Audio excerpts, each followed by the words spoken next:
مجھے کبھی نہیں بھولتا. شاید آپ کو بڑوں کو یاد ہو, ایک رمزی یوسف ایک آدمی تھا.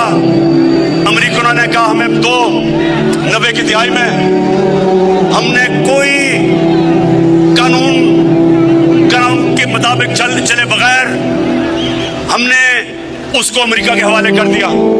عدالت میں وہ جاتا ہے, رمزی یوسف, اس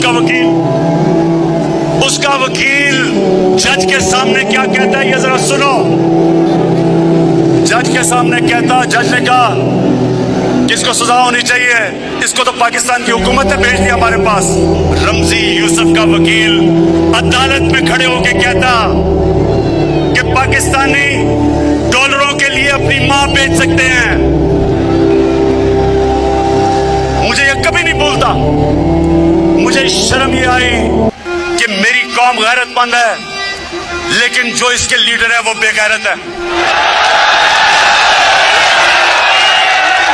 جو ملک کے لیڈر سربراہ اپنے لوگوں کے ساتھ نہیں کھڑا ہو سکتا, ان کے حقوق کی حفاظت نہیں کر سکتا, سپر پاور سے ایڈ کی لالچ میں گھٹنے ٹیک دیتا ہے, یاد رکھے وہ ملک کبھی ترقی نہیں کر سکتا. خوددار قومیں اوپر جاتی ہیں, بھیک مانگنے والی اور قرضے مانگنے والی کبھی قومیں ترقی نہیں کرتی.